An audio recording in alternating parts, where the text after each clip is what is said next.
the question that I often get, whether or not ejaculation adjusts testosterone levels. And it turns out that sex and ejaculation itself does not reduce testosterone levels, although it will increase prolactin levels.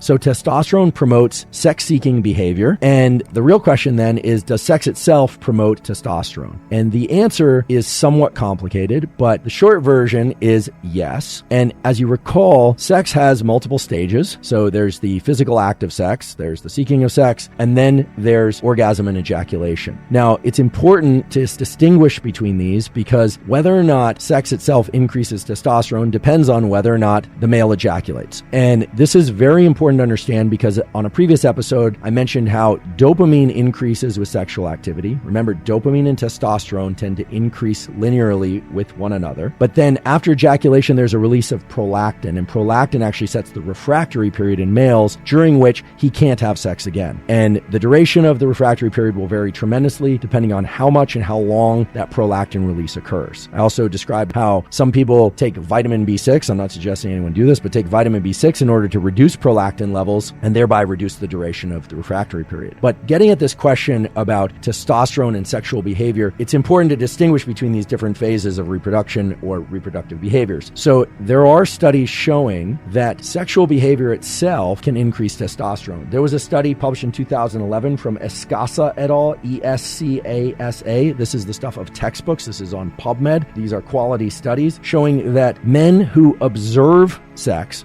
so I guess this would be observing pornography, will have slight increases in testosterone during the observation. These people actually were willing to have blood draws taken while watching pornography. They had increases in testosterone that were very modest, of about 10%. Whereas when people participated in sex, they actually did this study where people had blood draws and they had real sex with their partners, and they had 70% increases in testosterone. So there are increases in testosterone that are quite significant during the physical act of sex, and far less so during observing sex. Now, the question that I often get, in fact, is one of the questions I get most often in the comments on YouTube, I don't know why that is whether or not ejaculation adjusts testosterone levels. And it turns out, there are two studies that I could find that were quality studies on PubMed that address this, that sex and ejaculation itself does not reduce testosterone levels, although it will increase prolactin levels for the reasons I described a moment ago. However, abstinence or sex without ejaculation for a week or more will increase testosterone levels up to 400%. So the answer is actually complicated. It's not straightforward. What it means is that sex itself increases testosterone. However, abstinence also increases testosterone even further. So it's a nuanced answer. And I hope this is satisfactory, no pun intended, to those of you that have been asking me, what is the relationship between sex and ejaculation and testosterone and dopamine? It is nuanced. And you have to understand that nuance if you want to understand how certain behaviors impact hormones and how hormones impact those behaviors. As I mentioned before, in females, testosterone also primes the motivation to seek out sex. And sex itself also increases testosterone, but it also increases prolactin. So in both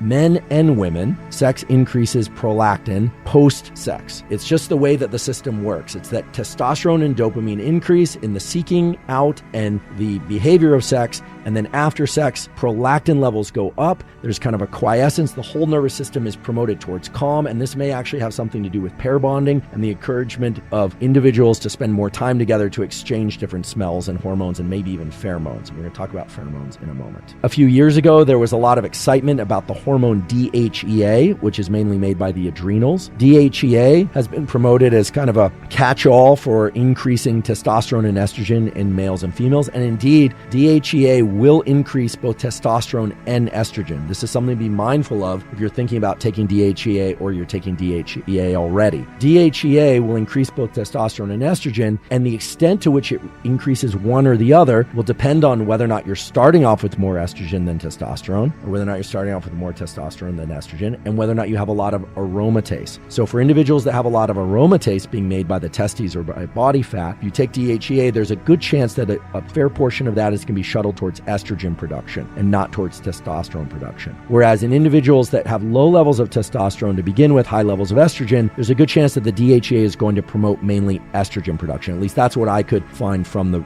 research studies that I examined. So the way to think about DHEA, it's a kind of global promoter of the sex steroid hormones, and its specific effects are going to depend a little bit on where you started and whether or not you have ovaries or testes.